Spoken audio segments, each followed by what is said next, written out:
네, 안녕하세요. 정쌤입니다. 6월 모의고사 우리가 지난 월요일 날 봤고요. 그날 여러분들 시험지 내서 첨삭 좀 했고 그 다음에 이제 정답지 나눠 드렸는데 이거에 대한 설명을 오늘 할 겁니다. 답은 이미 받으셔서 설명 길게 할 필요는 없을 것 같고 꼭 필요한 것만 해 나가도록 하겠습니다.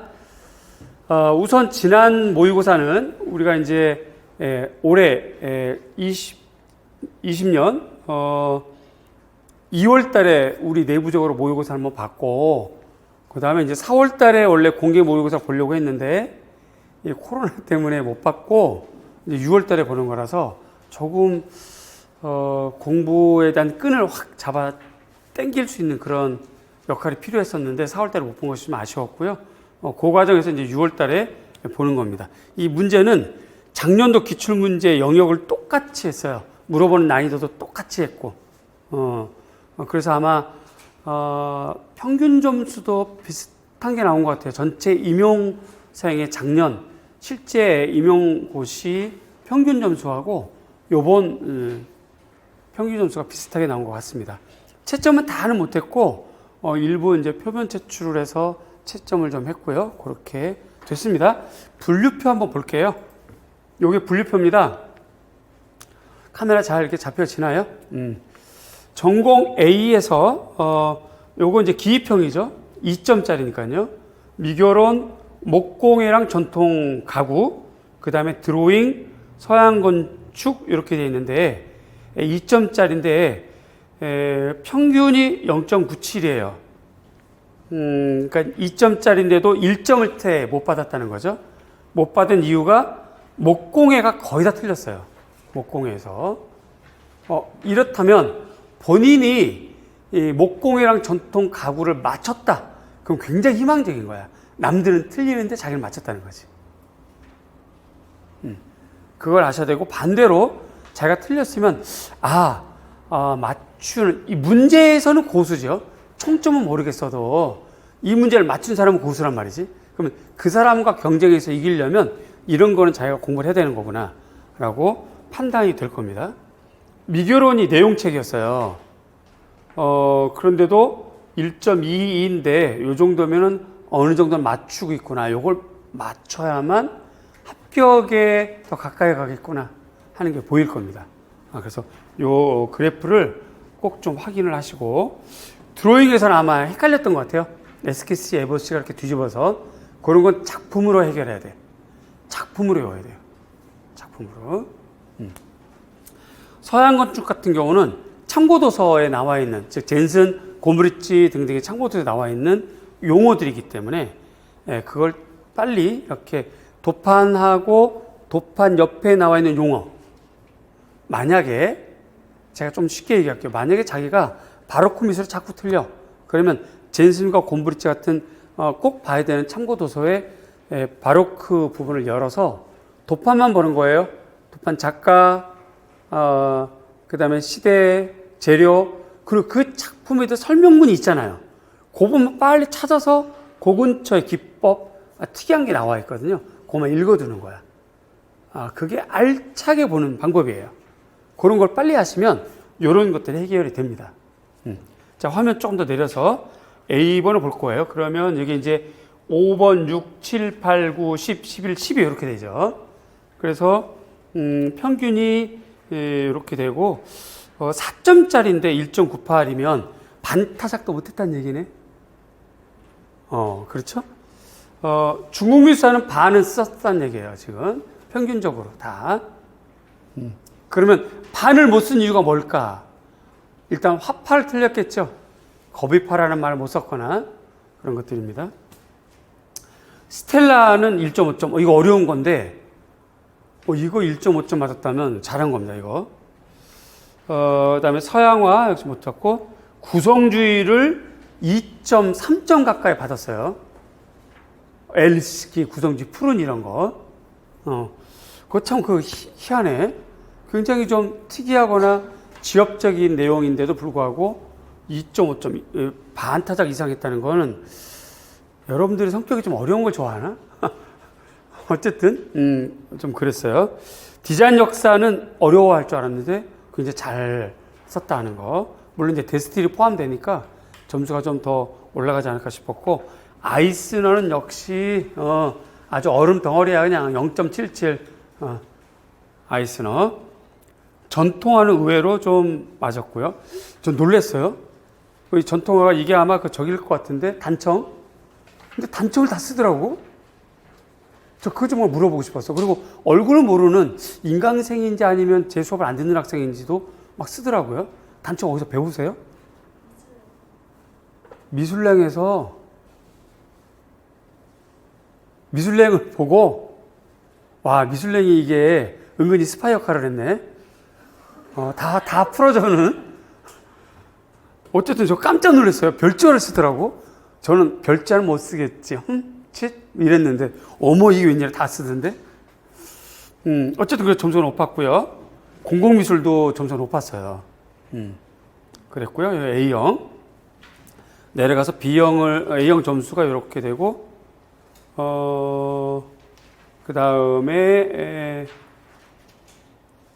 B형을 보면 색채학 많이 맞아. 2점짜리 중에서 요 정도 많이 맞은 거죠. 서해는 이게 요거 나오면 쥐약이다. 그죠? 다 틀리는 거야. 다. 근데 서해에서 이따가도 설명하겠지만 여러분들이 꼭 써야 될 말들 안 써요. 서해는 과정이 중요해. 붓을, 말랑말랑한 붓을 먹물을 묻혀서 중봉, 측필을 안 하고 중봉을 하려면 붓을 이겨야 되거든요. 필력이라고 하죠. 그러려면 과정이 여깁, 절필, 누르고, 그러니까 안필, 재필, 회봉, 이런 과정들이 다 필요해요. 그걸 여러분들이 다 놓친 거죠. 동양 한국 근대미술사도 4점인데 0.94면 거의 못했다는 거죠. 역시 똑같아요. 이 문제를 맞추면 남들보다 우월해진다. 사진도 1점밖에 안 되는 거예요. 4점짜리 중에서. 근데 사진은 이미 피사계 심도가 나와서 이 정도 급은 맞춰줘야 되는데, 저는 그렇게 판단합니다. 샤터 속도, 조리개, 렌즈 정도 급은 맞춰줘야 된다. 왜냐하면 피사계 심도가 2년 전에 시험에 나왔기 때문에. 파나는 다 맞았어요. 거의. 파나는 거의 다 맞았더라고요. 그 다음에 교육과정 변천도 거의 죽어가는 변천이에요. 거의 못 썼어. 그러니까 이제 교육과정 변천은 제가 모의고사 때랑 문제풀이 때 자꾸 차곡차곡 모아줄 테니까 이런 것들을 모아놓으시면 9월, 10월 달에는 더 이상 변천을 다룰 필요 없을 만큼 정리가 될 겁니다. 그래서 모의고사 자료랑 7, 8달 배우는 거 요걸 꼭 모아두세요. 그 다음에 제사 지내는 거를 잘 모르시더라고요, 여러분들이. 유교랑 불교랑 다른데, 다 이렇게 아주 그냥 명복을 빌어요. 막 하여튼 이상한 말을 다, 거의 작가들 수준이셔요. 그래서 다들 이제 별명 다르 불리려고. 하여튼 작가님, 김 작가님, 신 작가님, 작가님들이셔요. 이 불교는 영원히 이게 이제 윤회를 하면서 천당도 가고 지옥도 가는데, 유교는 그 제사 지낼 때 그 지방 있잖아요. 거기에 혼이 들어가야 한다고 보여요. 그러니까 극락왕생 이건 아니에요. 유교에 그러시면 곤란해요. 그 다음에 박하는 의외로 잘 썼고, 직소도 의외로 잘 썼고, 교육화 열심히 하시나 봐요. 전공은 아주 그냥 잼뱅인데. 그리고 미디어 아트도 의외로 잘 썼고 2점 이상이니까 잘 썼습니다. 이렇게 해서 보면 B형은 그래도 비교적 잘 하신 것 같아요. 자, 이렇게 점수 분포가 있다.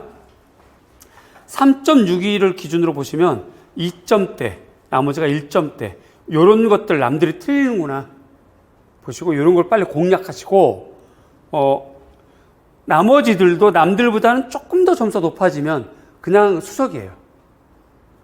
그렇죠? 그러면 자기가 박하는 맞았는데 부분 점수를 맞았다. 아, 그럼 나머지 부분들 내가 빨리 보충하면 되겠다. 라고 하시고, 임용은 무조건 복습 싸움입니다. 임용은 무조건 복습해서 시험장 가는 거예요. 그래서 복습을 철저하게 하시면, 꼭 부족한 부분을 철저하게 복습하시면, 월등한 점수로 합격할 수 있어요. 그거 잊지 마시고요. 자, 분석표 이렇게 됐습니다. 어때? 분석표 좀 도움 됐겠죠? 참고 꼭 하세요. 자, 문제 하나씩 보겠습니다. 저기 첨삭 후기부터 볼게요.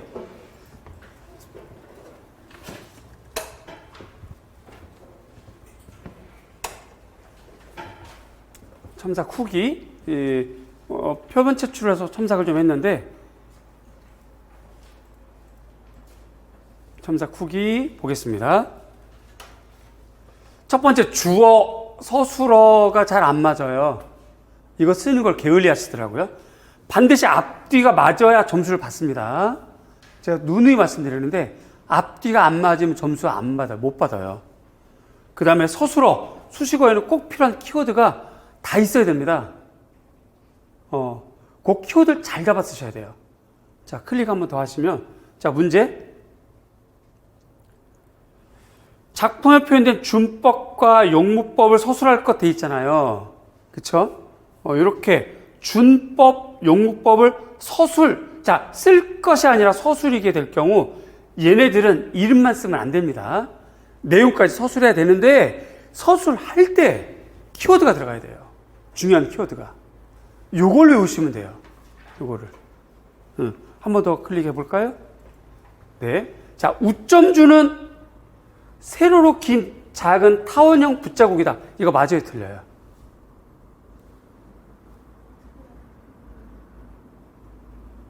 맞아요, 틀려요? 맞아요. 클릭 한번 더 해볼까요? 모범답은 이렇게 되거든요. 세로로 긴 작은 타원형 붓자국인데 밀집시켜서 바이올한 사람을 묘사한 것이 비 오는 모습. 왜 우점준인데? 왜 우점준이냐고. 안 그러면 그냥 태점이라고 그러죠. 태점. 호초점, 태점. 밑점하고 다른 거는 얘는 세로로 긴 거, 밑점은 가로로 긴 거. 그쵸? 그러나 세로든 가로든 애매하게 대각선든 점을 찍으면 태점이 되잖아요. 그러니까 우점준이라고 얘기하게 되면 반드시 이 말이 들어가야 되는 거야.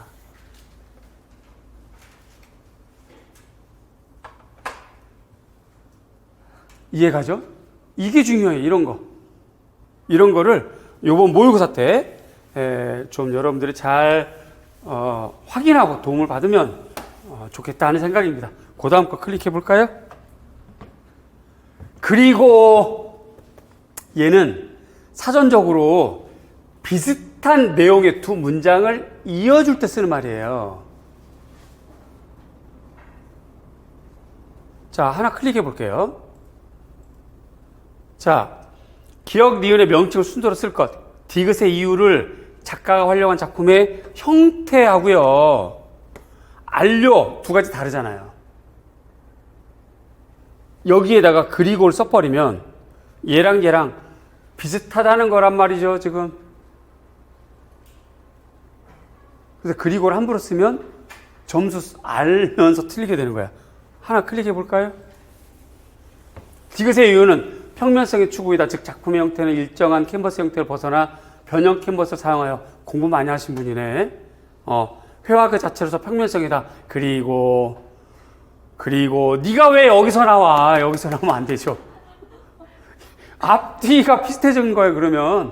그럼 이건 이제 점수 없는 거지. 록캔버스와 페인트를 사용해서 페인트 어마어마한 거죠. 지금 이 정도를 알 정도면 고수예요.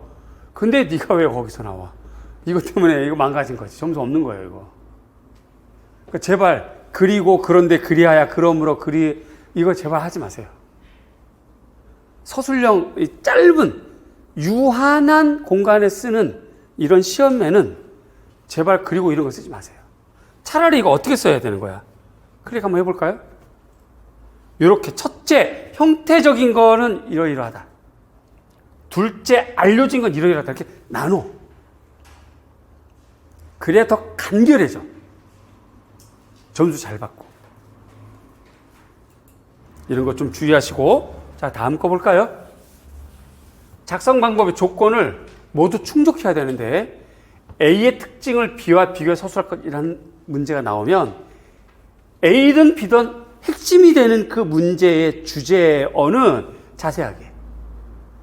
나머지는 핵심만. 그래서 모두 서술해야지만 이게 참 충족되는 거거든요. 클릭. 가에 나타난 표현 의도를 나와 관련제 서술, 이런 거. 그죠?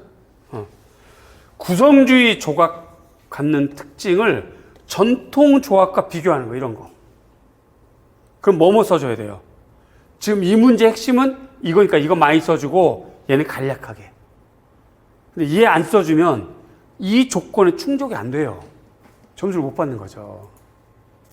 이런 거 주의하셔야 된다. 클릭 한번 해볼까요? 그럼 전통 조각은 이러이러하는데 구성 조각은 저러저러하다 이렇게 가야 돼. 꼭 그렇게 써주셔야 돼요. 습관적으로. 잊지 마시고요. 다음 거요. 제가 오지 답답했으면 이거 제발 작성 방법 좀 지키면서 쓰자고요. 기억, 니은으로 제시되었으면 기억, 니은으로 서술하셔야 돼요. 근데 이렇게 안 해. 왜 안 하는지 난 정말 우리 두성 꼭 붙잡고 이야기 좀 해보고 싶어. 왜 안 하죠? 문제 이렇게 되는데 클릭. 기억, 니은에서 유추할 수 있는 조선 말과 개화기 한국 화풍 경향을 각각 쓰려는데 클릭해보세요. 한국 화풍의 영향은 첫째 오원 양식이다. 이러면 어떡하라고. 둘째 김용원이 난초 대나무. 이거 기억이 어떤 거, 니은이 어떤 거예요? 응? 기억이 어떤 거고 니은이 어떤 거냐고. 채점자가 자기 친척이라서 친절하니까 요거 기억으로 생각하고 그냥 점수 주고. 안 그래요. 문제가 이러면 여기 기억 이렇게 나가야 되는 거야. 이거 없이 첫째 이러면 점수 없어. 이건 국가에다 항의해도 점수 없어요. 저기 그 한글 자격증은 있으신 거죠? 이거 기억, 제발 이거는 첫째 이러시면 안 돼요. 정말로. 정말 이제 약간 웃기면서 얘기하지만 진지하게 오죽하면 제가 여기다 제발이라고 했을 거야. 이러시면 안 됩니다. 꼭 쓰라고 하는 조건 따라서 하셔야 돼요. 꼭. 다음 거요. 쉬운 문제만 풀려고 하지 마시고, 쉬운 문제는 점수 잘 받고 좋죠. 기분도 좋죠. 좋아요. 쉬운 문제로 좋은 점수 받으면 기분 좋아지는데 이거는 그 시험에서 반드시 실패합니다. 두고 보세요. 80점 만점에 60점, 70점, 75점 이렇게 맞는 점수는 그런 문제는 시험에 도움이 안 돼요. 임용시험은요 항상 새로운 문제 나왔어요. 똑같이 안 나왔습니다. 꼭 잊지 마셔야 됩니다. 대다수 문제가 처음 나오는 주제였었어요. 그래서 좀 처음 나오니까 낯설고 힘들고 점수가 낮죠. 그런 것들이 당연하다 생각하시고 마음을 단단히 먹고 남은 7, 8, 9, 10, 11 이걸 잘 보내셔야 돼요. 7월부터 기출형에 딱 맞는 문제로 공부를 하겠습니다. 요게 됐고요. 자, 이제 요거 화면 내리고 우리 문제 하나씩 보겠습니다.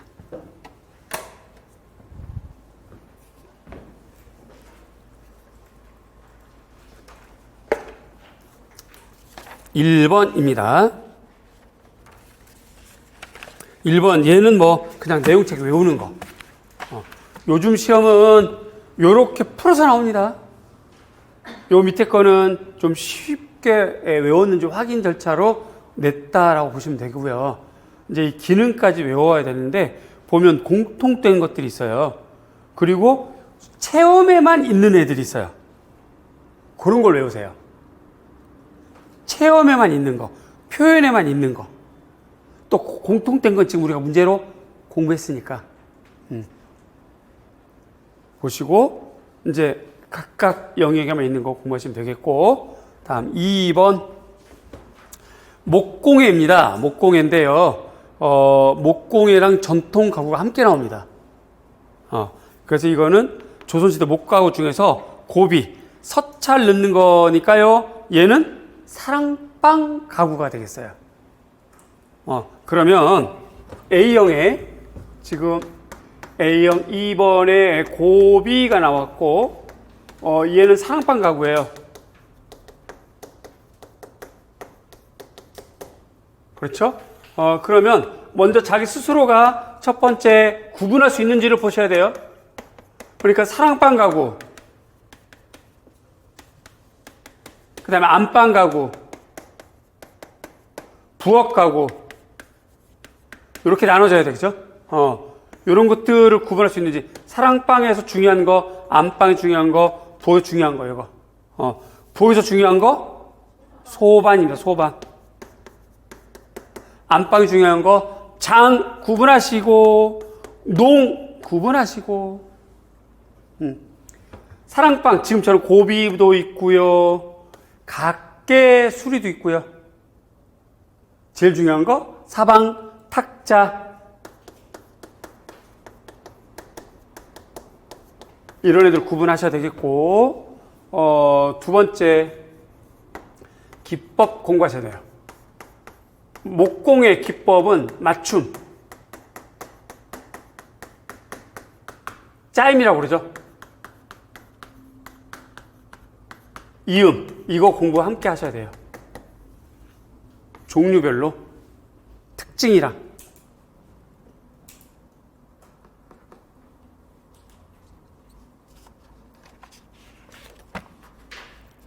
그렇게 하시는 것이 우선 접근하는 데 가장 좋습니다. 자, 그래서 평좌식 생활로 인해 천장이 낮고 폭이 좁은 실내에서 문갑과 인접한 벽면 공간을 배치해서 사용했고, 실내 분위기는 물론 주위 가구들과 조화를 고려한다. 자, 우리 평좌식이 가능한 이유는 바닥이 구들장 문화거든요. 그럼 밑에 온기가 올라오죠. 온기 때문에 바닥면에 가구면이 맞닿으면 얘는 망가지죠. 그래서 바닥면과 일정 부분을 사이를 띄어. 이걸 우리는 뭐라고 그런다? 풍혈. 장식 방법, 낙동법 외워두시고요.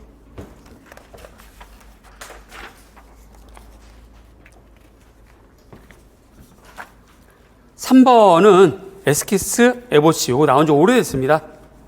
그래서 요거는 거는 그냥 작품과 도판으로 외우고 공부하는 걸로 그게 도움이 될 것 같아요. 뭐 요건 그냥 설명 더 안 하고 넘어가도 되겠죠? 혹시라도 설명이 필요하면 살짝 손을 들어주시면 제가 빠르게 안내를 하겠습니다. 4번 아까 말씀드렸지만 얘는 젠슨 곰브리치 책을 좀 보시고 거기 나오는 용어 좀 외워두시면 좋겠어요. 로마 건축이 나왔고 이제 중세 건축 나왔고요. 그러면 이제 나머지 지금 나와 있는 용어 플라잉 버트레스랑 네이브 신랑이라고 하는 부분, 성도들이 앉는 좌석,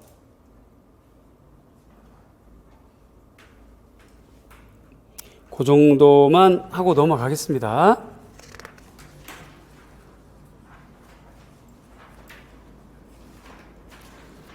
로마네스크랑 고딕의 차이점은 수평적인 것, 수직적인 것. 그죠? 그러면 수평적이란 뜻은 벽체가 두껍죠. 지진 같은 것 때문에. 그지? 그리고 천장이 낮아요. 내부가 어두워요. 따라서 안에 프리스코어가 가능해져. 그지? 수평적인데 눈이 쌓이면 어떻게 될까요? 우리나라 맨날 비닐하우스 겨울철에 폭삭폭삭 주저앉죠. 그지? 그런데 지역마다 비닐하우스가 바닥면에서 이렇게 된 지역이 있고 이렇게 된 지역이 있어요. 이렇게 된 지역은 눈이 와도 비닐하우스가 무너졌다는 뉴스 못 들어요. 눈을 이렇게 다 내려가게 하니까. 그렇게 생각하시면 돼요. 고딕이 이런 계통이고요. 로마네스크가 이런 계통이에요. 그러니까 이런 계통이면 천장 지붕의 꼭대기가 첨두아치라고 그러잖아요. 그치? 이렇게 하려면 벽체가 얇아야 돼. 그리고 요게 북부 지방에서 하기 때문에 평소에도 추워. 따뜻하게 하려면 햇빛을 많이 받아들여야죠. 그러니까 창문이 넓어야 돼. 그러니까 벽체가 두꺼워서 창문을 넓게 할 수가 없죠. 벽체가 얇고 창문을 넓게. 그 창문에 스테인글라스를 하게 돼 있어요. 근데 얘는 얇으니까 흔들할 수 있으니까 버텨줘. 흔들지 말고 버텨줘. 버트레스. 이렇게 늑골처럼 이렇게 옆에서 찔러서 버티는 거거든요. 외부에서. 그래서 공중에 떠서 버티게 하는 거. 플라잉 버트레스. 이런 것이 시대 양식에 맞는 용어예요. 그래서 그 많은 용어를 다 외울 수는 없고 핵심은 시대 양식에 맞는 용어. 지역 양식. 자, 봐요. 로마네스크는 이탈리아. 따뜻한 지방. 물이 많아. 그죠? 고딕, 고트, 저 프랑스 북부. 추워. 지역과 다르잖아요, 지역이. 그래서 나온 기법들이에요. 그런 것들을 중심으로 외우시는 거예요.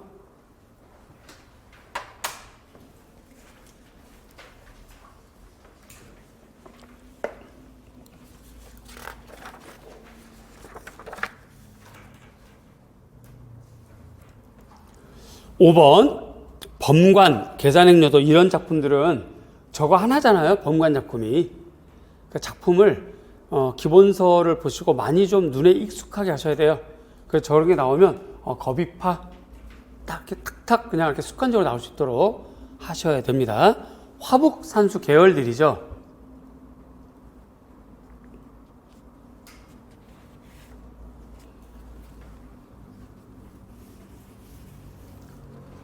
자, 그래서 11세기 중국 산시성을 중심으로 활동했던 한화파의 선동인 작가이고 토착 종교인 도교 그림을 그렸고 은둔생활을 하던 범관 산시지방의 산과 강을 도교랑 유교는 다르죠. 도교는 자연. 도교는 뭐라고?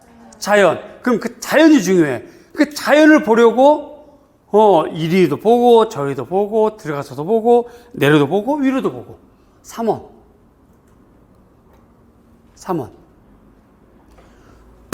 잠깐만, 유교는 군신이 중요해. 군신이 중요해. 충효가 중요해. 그럼 유교 사상, 예악은 주산, 주변에 보조산. 다시요. 여러분들이 첨삭을 하다 보니까 다 헷갈렸어. 아주 그냥 작문 수준이 어마무시하셔요. 영화 찍어도 되겠어. 자, 도교는 뭐? 자연. 유교는 예악. 여기는 토착 종교인 도교라고 그랬다. 그러면 자연 중심이어야 돼. 우리가 지난번 문제 풀이 때 조춘도, 곽기 조춘도 거기에는 예악 사상, 육아 사상. 그러니까 주산, 주변에 보조적인 산.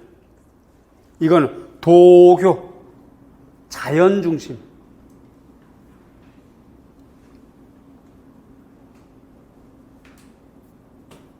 자, 그래서 화파 명칭, 구현대 나타난 예, 준법과 용무법 이렇게 되죠. 정답을 보면요.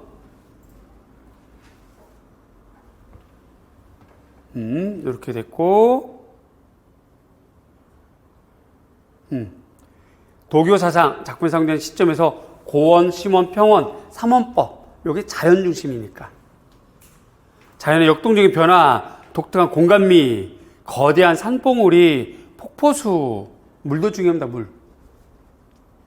협곡의 안개, 그래서 산의 거대한 규모, 그러니까 자연이야, 위대한 자연. 세상 만물에 내재된 에너지.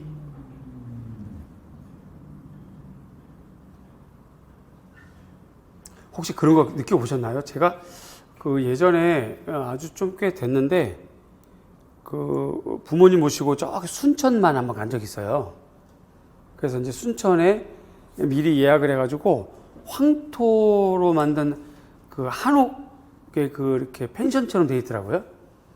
그래서 이제 동생들하고 고기 구워 먹고 거기서 이제 그냥 한 방에 아주 널찍한 방에 부모님하고 다 같이 이렇게 잤단 말이야. 아침에 몸이 그렇게 개운하대. 정말 놀랐어요. 그게 그렇게 기억이 나. 그러니까 뭔가 이렇게 지방의 흙의 어떤 그 기운? 그런 것이지 않을까라는 생각이 좀 들어요. 아마도 여러분들도 뭐 이렇게 좀 어느 곳에서 자면 몸이 굉장히 찌뿌둥하고 어느 곳에서 자면 좀 편하고 하는 것처럼 자연, 이 기라고 하는 거, 그런 게 이제 도교에 좀 많이 있어요. 그런 거 좀 생각하시고. 자, 작품 편집 주법은 우점이야. 빗방울 모양. 빗방울 모양. 용묵은 수묵을 거듭 발임. 적, 쌓을 적이에요. 적염. 거듭.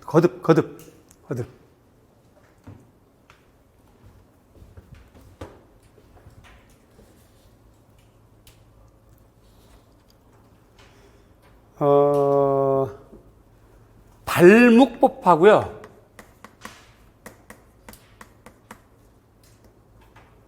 반대 말이 있습니다.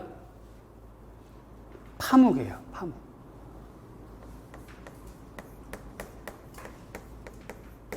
반대.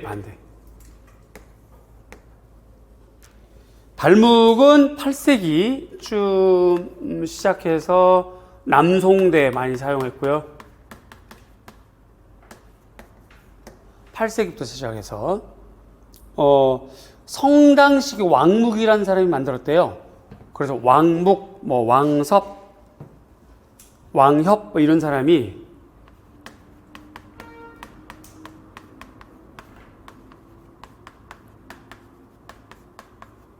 요 사람이 시작했다 뭐 이런 말들이 있긴 한데 작품은 남아있는 게 없어요. 대체로 선종화,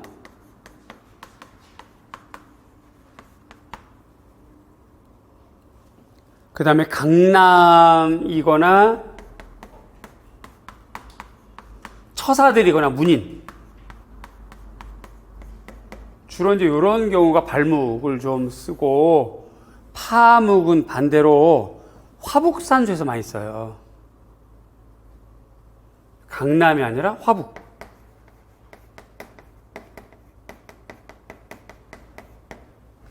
문인이 아니라 화원. 화가. 이런 사람들 주로 많이 써요. 궁정화가. 이런 사람들이. 그러니까 이제 시작은 불분명하지만 발묵보다는 더 오래됐다는 얘기도 있고요. 그래서 이거는 남송, 이 왕묵은 당나라 사람이거든요.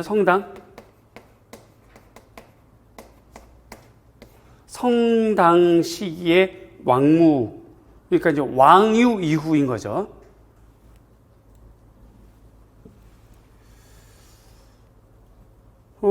근데 이제 파묵은 청록채색도 파묵이 됩니다. 어떻게 보면 진체를 해야 되니까. 그러니까 이건 아주 오래됐어요. 근데 이 문제에 발묵 쓰고 막 얘는 또 한 번에 팍 해버리는 거잖아요. 거의 대다수가. 발묵은 얘는 누누이 겹쳐서 써야 되잖아요. 이런 걸 여러분들 헷갈려 하시더라고. 첨삭을 하다 보니까. 부벽준에서 나온 것이 발묵, 부벽준 다 비슷한 애들이에요. 먹을 퍽 진하게 한번 퍽 치고 마는 거. 근데 거비파에 막 발묵 이렇게 하시면 좀 곤란하고 윤필은 됩니다. 그죠? 진한 먹이니까. 잊지 마시고 정리 좀 하십시다. 자, 그래서 5번은 그렇게 하고요. 6번. 어려운 문제인데 비교적 많이들 쓰셨어요.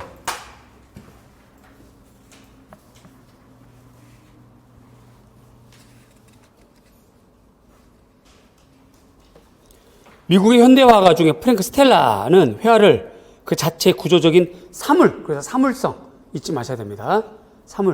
사물성 취급했고, 스텔라의 오니형 회화와 피르시아 별 작품은 화면 위에 지그재그로 반복된 줄무늬 모양에 맞춰서 캔버스 모양이 결정되는 쉐이프드 캔버스, 변형 캔버스. 이러한 경향은 점차 X, U자, Y자, S자 형태 자유자재로 변형되었고, 또 스텔라는 60년에서 80년까지 가느다란 흰색 선으로 분리된 짙은 스트라이프 무늬들로 이루어진 회화 시리즈. 자신만의 스타일을 정착시켰다. 그럼 기억, 니은의 명칭, 디귿의 이유. 그러니까 60년에서 80년이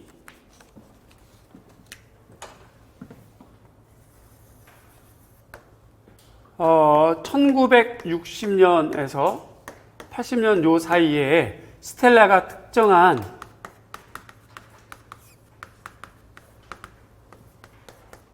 작업 경향이 있었다잖아요.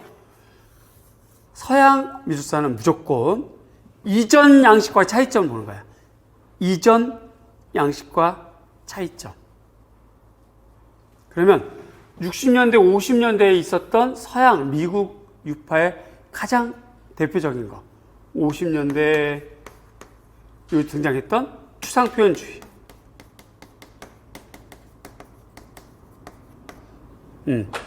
이런 애들하고 차이점을 보는 거죠. 그죠?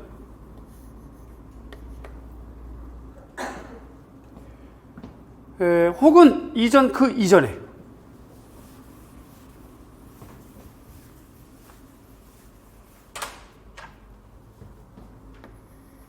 과거라고 할게요. 이렇게. 그럼 이제 르네상스 이후부터 미술이 되겠죠.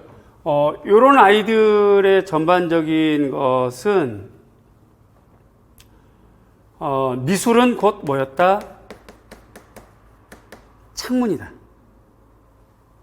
세계를 바라보는 창.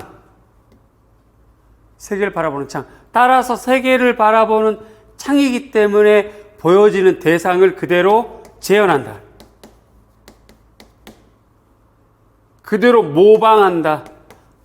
그래야 미술을 통해서 세상을 바라보게 되니까.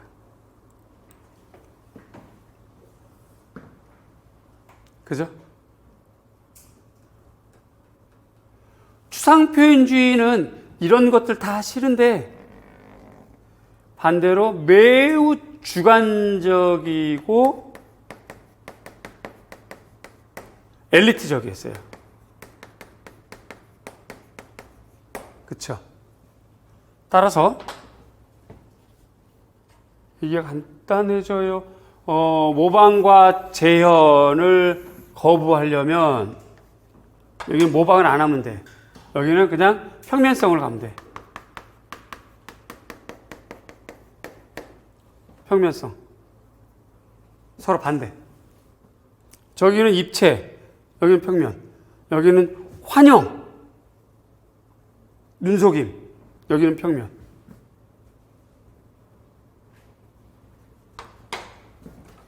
주관적이고 엘리트적인 것을 반대하려면 아무나 살 수 있는 상업 페인트.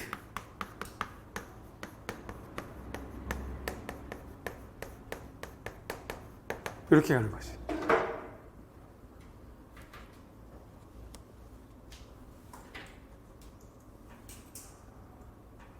그렇죠? 그래서 요거를 외우셔야 됩니다. 요거. 스텔라 작업은 상업용 페인트를 썼다. 평면성을 추구한다. 따라서 오는 사물성이다. 그렇게 되는 거예요.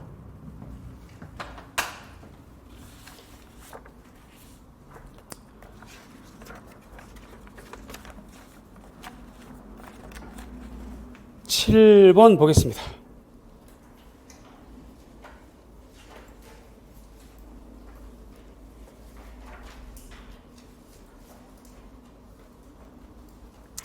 유화로 그리기. 예, 차시별 수업 장면의 일부이다. 수업 단원 유화로 정물화 그리기예요. 1차 시. 이번 차시에서는 유화를 그리기 위한 차시별 과정에 대해서 알아보겠습니다. 먼저 그림을 그리기 전에 지지체 캔버스가 완벽하게 제작된지 확인해야 됩니다. 자, 이 문제 안에 여러분들 공부거리를 제가 심어드렸어요. 이거를 풀어진 말을 도표로 만들어서 단계별로 좀 유화 제작 과정을 공부하시면 좋겠다.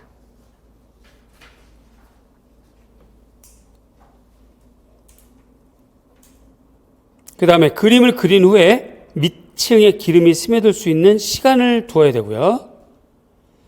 그 다음에 얇게 시작해서 두껍게 채색하고, 채색층이 통기성을 갖게 해야 하고, 건조제 사용은 자제하고, 2차 시에서는 기름 사용 방법에서 유의하면서 그려야 하고요. 물감의 혼색을 하려면 짙은 색조로 밑그림을 그린 후 물감보다 용해유를 많이 사용해서 밑색이 비치도록. 그래서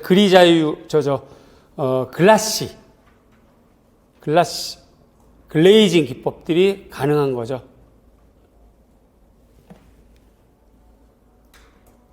화면을 보호하고 광택을 내는 목적으로 사용하거나 물감과 함께 혼합해서 화면의 고착력을 증가시킨 것은 바니쉬가 좋아요. 바니쉬.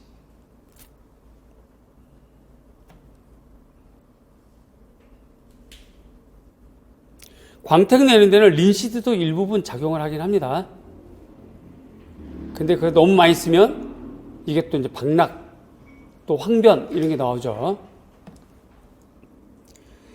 근데 이제 유체로 그렸는데 그림은 광택이 없고 푸석푸석해졌어.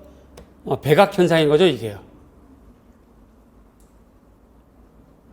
그렇군요. 그런 현상을 방지하기 위해서는 유화 물감의 수지 성분이나 건성류 등의 고착제를 첨가하거나 요거 좀 받아 적어 놓으세요.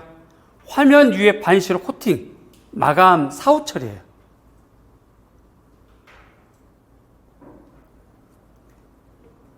첨가하거나 화면 위에 바니쉬로 코팅하는 거 사후 처리.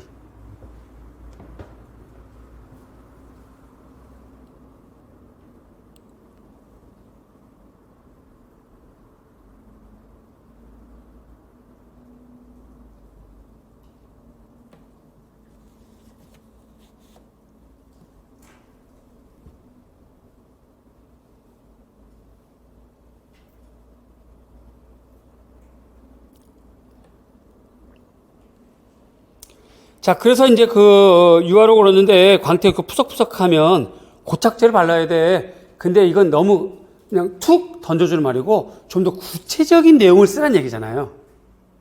좀 더 구체적인 내용. 그 내용이 캔버스 바닥칠 제대로 안 돼서 너가 그렇게 백악 현상이라든가 광택이 없고 푸석푸석해지니까 고착제를 발라. 그러면서 이제 바닥칠을 좀 제대로 좀 해. 두 번째, 물감 속에 기름과 수지 성분이 천이나 지체에 스며들어가서 기름기가 부족할 때 또 이런 현상이 생기니까 그렇지 않도록 주의해. 이런 말들인 거죠.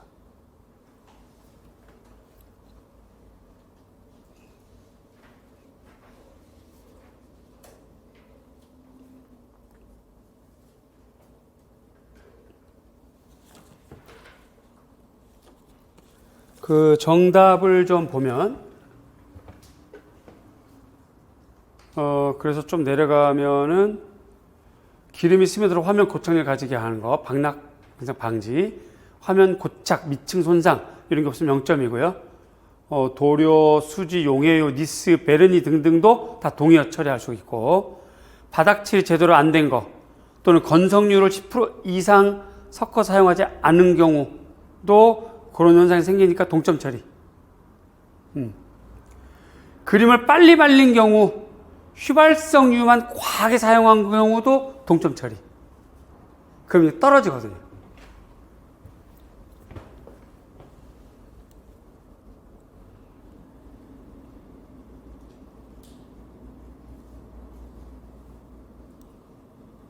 그러니까 고착제를 사용하지 않으면 백악 현상도 생기고, 고착제를 사용하지 않으면 백악 현상도 생기고 물감의 퇴색이 빨라지고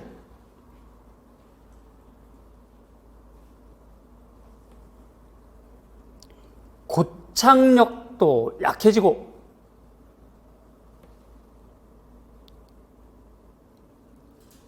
그림이 뿌옇게 됩니다. 백악 현상, 또 물감의 퇴색이 빨라지고 고착력도 약해지고 곧 떨어진다는 얘기죠. 그림도 뿌옇게 되고. 그래서 수지 성분이나 건성류 등의 고착제를 첨가하라 이 말이죠.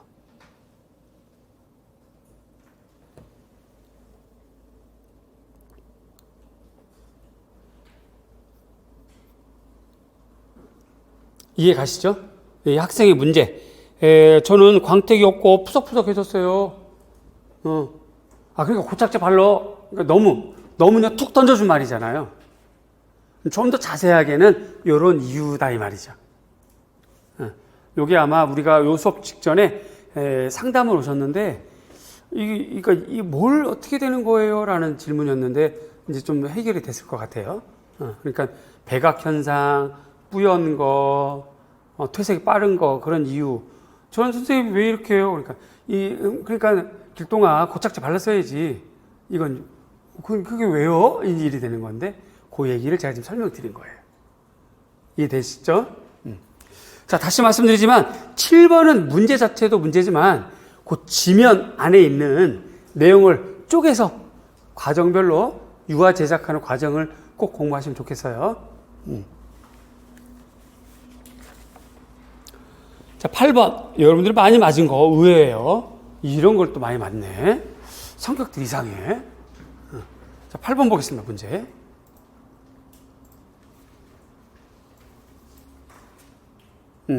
엘리시츠키. 그래서 작품은 여러 가지 경향이 있으니까 작품 여러 가지 찾아보시고, 현대미술상의 반사실주의 운동, 가장 극단적인 예술상의 한 주의로서 구성주의 새로운 발전을 모색했고, 푸른 말 꼭 외워두셔야 돼요. 그의 그림은 건축적 특성을 가진 명확한 형태, 이것도 밑줄 건축적 특성을 가진 명확한 형태. 또 말레비치 평평한 사각형들을 3차원으로 만든 것 같은 형태들이 마치 공간에서 떠돌고 있는 모습. 그들의 3차원성은 수직 투영법, 요거 밑줄 요거 외우셔야 됩니다. 반환영적이다. 그래서 수직 투영법은 원근법을 사용하지 않는다.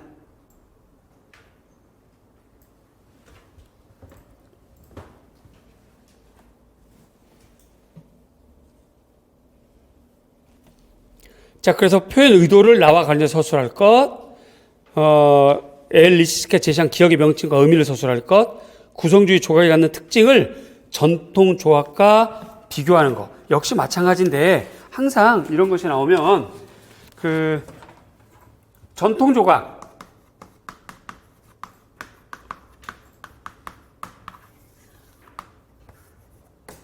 구성주의 이후 현대 조각이 되겠죠.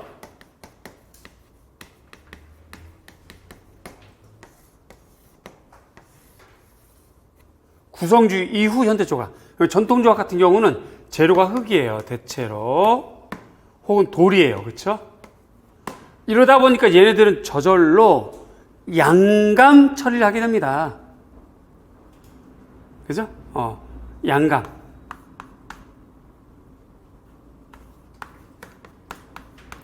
구성주의랑 현대조각은 대체로 철, 유리, 콘크리트, 기타, 아크릴, 산업재료 등을 써요. 그러다 보니까 저절로 얘네들은 공간 처리를 하게 됩니다. 이런 것들을 잊지 말고 구분해서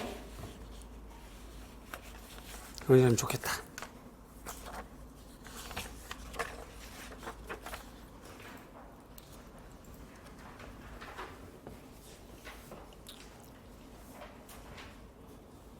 자, 9번은 디자인 역사입니다. 맥킨토시랑 리트벨트, 데스틸 작품이죠. 그래서 모던 디자인에 대한 가 작가의 관점.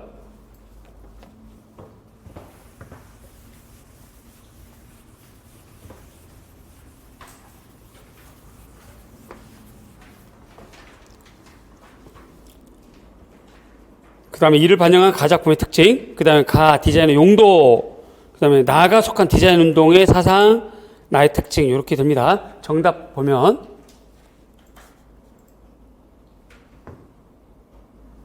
모던 디자인에서 예술의 대중화예요. 그러니까 미술 공예운동부터 모던 디자인이라고 합니다. 누구나 예술작품 소유할 권리가 있다. 매우 격식 있고 세련된 가구를 디자인했다. 모더니즘 디자인의 기계에 의한 대량 생산을 옹호했다. 이게 핵심이에요. 자, 여러분, 저는 지금 둘, 넷, 여섯, 8줄을 드렸는데 이 중에 꼭 필요한 것은 최소한 파란색과 빨간색이에요. 그럼 일단 요걸 외우시고 요 말을 기준으로 자기 문장을 좀 만들면 돼요.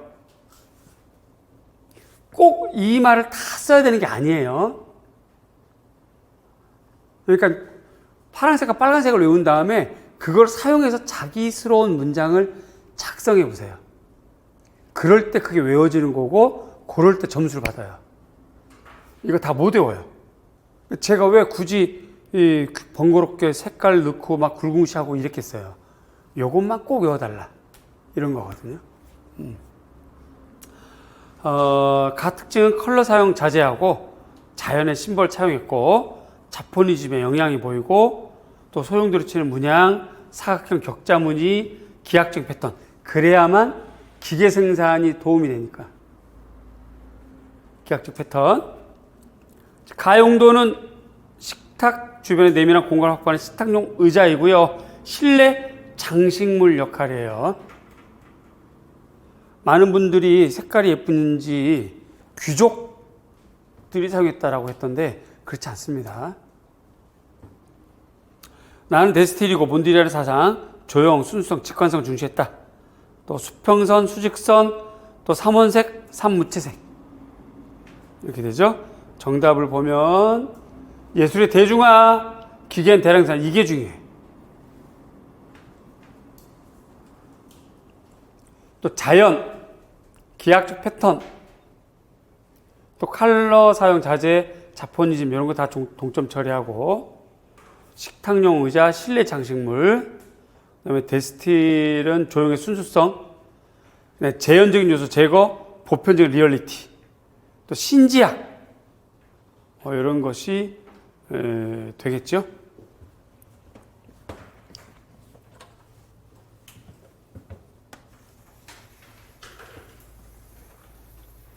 에, 1860년대 요때를 이제 미술 공예 운동 요걸 우리가 이제 디자인에서는 그 모던 디자인의 출발이라고 보통 하고 근대 디자인이라고도 하기도 하고 학자마다 조금씩 차이가 나요. 때로는 정확하게는 바우하우스를 모던 디자인이라고 합니다. 네. 그런데 이제 그 바우하우스의 정신이 여기서부터 나왔기 때문에 이것도 모던 디자인으로 얘기도 하기도 하고. 이것의 핵심은 뭐냐면 이전과 다른 거잖아요. 그렇죠? 그러면 이전과의 단절이라는 건데 이전은 귀족 중심이에요. 여기는 대중화.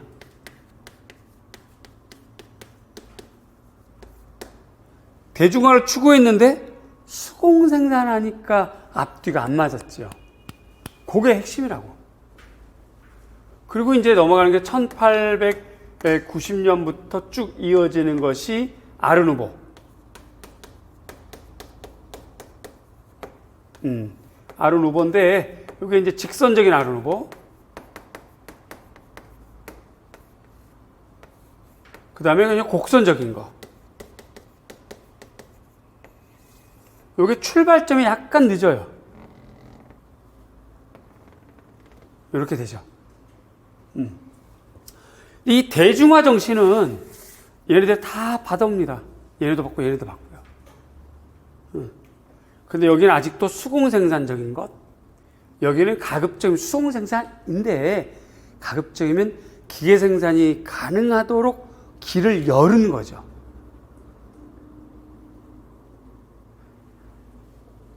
그래서 이제 글래스고파부터 시작해서 글래스고파에서 영향받은 분리파 이렇게 되고, 곡선적인 거는 프랑스 낭시파, 기마르파에서 벨기에로 넘어가죠. 요것이 또 독일로 넘어갑니다. 독일이 출발하자마자 독일 공작연맹 요렇게 넘어가는 거. 그리고 이제 여기 1907년, 19년 요렇게 가서 여기 바우하우스.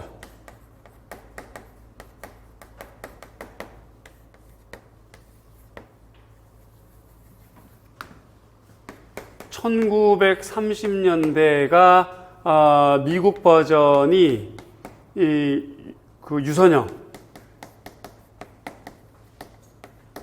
유럽 버전이 유기주의,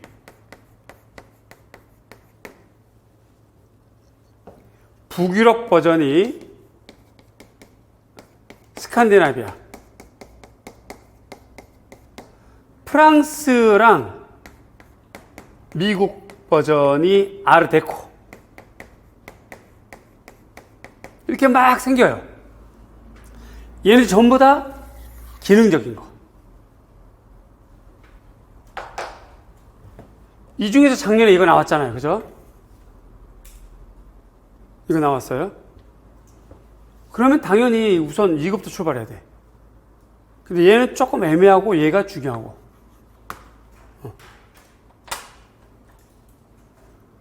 벨기에는 건축 중심이에요. 독일 아르누보는 차라리 독일 공작연맹이 더 중요해. 그러면 프랑스 아르누보 기마르 낭시아파가 중요하겠죠.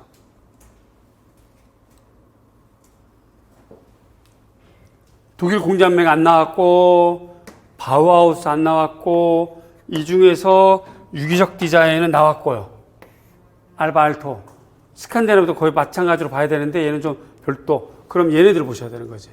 지금 과정, 요런 과정에서 오늘 문제가 여기 글래스고파 요거, 그 다음에 얘를 형성하게 된 요 중간에 있는 애 데스틸, 이렇게 오늘 문제가 나온 거예요. 이렇게 순차적으로 좀 체크해 나가면서 공부하시면 다음번에 제가 요즘 안 나온 것들을 또 문제를 내드릴 거예요. 그러니까 문제 복습, 임용시험은 누가 뭐래도 복습 싸움이다. 잊지 마시고.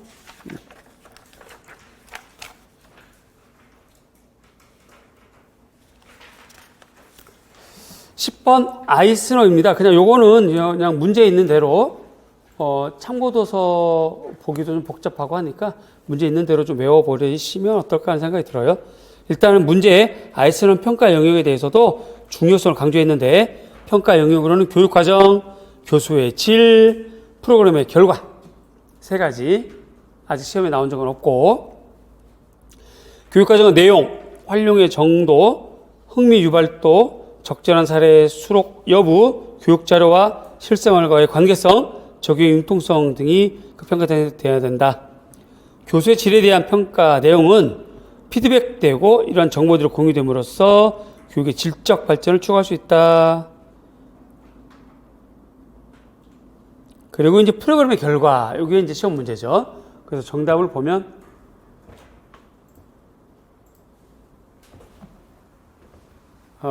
교육과정에 대해서는 문서화된 체계적 교육과정. 왜냐하면 미술은 인지적 교과이기 때문에 문서화돼야 된다. 근데 프리드먼은 사회적인 한 형식이라고 그래요. 사회 맥락적으로 이루어지는 게 교육과정이래요. 중립적인 것을 보지 않는 포스트 모던시라는 거지, 예술과 같은 재현, 뭔가 고민하고 함께 여러 가지가 융합돼야 된다는 거죠. 근데 이제 여기서 자칫 잘못하면 콜라주, 융합 이런 데만 관심을 가지시면 안 되고 사회 맥락이 중요하다는 거예요. 그 다음에 프로그램의 결과는 학생들의 학습 결과, 학습 참여도, 동기유발 수준, 요게 중요해요. 자발성, 수업 과정. 저는 말이죠, 요것만 요 중에서 하나 묶어서 기입형 나올 수도 있다는 생각이 들어요. 기입형. 그래서 저 파란색은 다 외워두세요.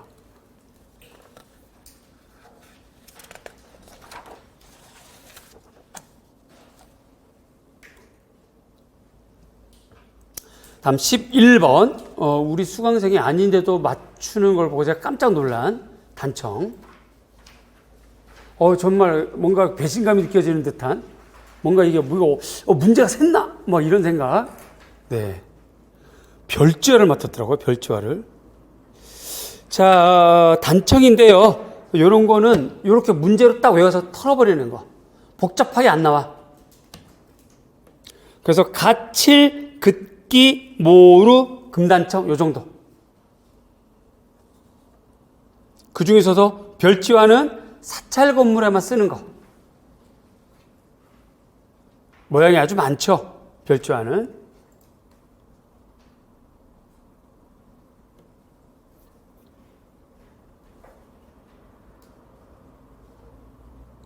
단청의 재료는 천연재를 씁니다. 자, 별지화 한번 볼까요? 별지화 검색 영상 이미지 한번 볼게요. 별지화. 와, 아주 많죠. 이런 것들이 듭니다. 별지화에 해당되고요.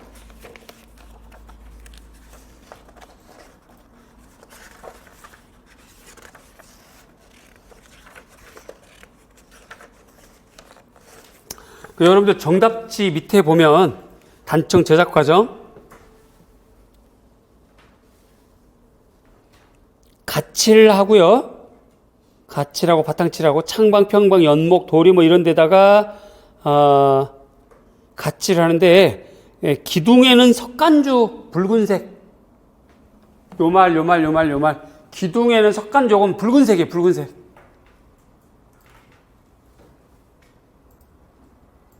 그 다음에 가칠에 문양, 본을 대고 문양을 떠서 색칠하는 거.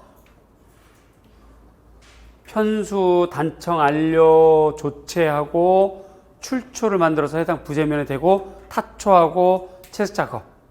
그 다음에 악교와 민어풀. 이렇게 쓰고.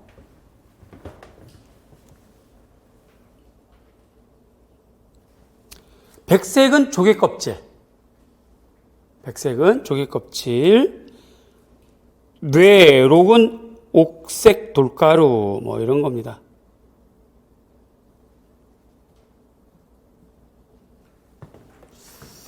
자, 별지화만 외워두세요. 별지화는 어디서 쓴다? 사찰. 그 다음 명칭은 가칠, 단청, 긋기 단청, 모루 혹은 모로 단청, 그 다음에 금단청.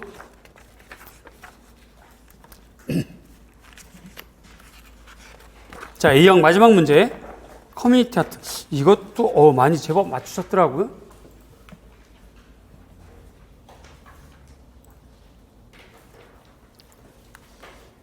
자, 수업 설계, 수업 진행 과정, 자유학년대, 작년 문제랑 거의 똑같아요. 그냥 내용만 좀 달라져 있을 뿐이고. 커뮤니티 아트.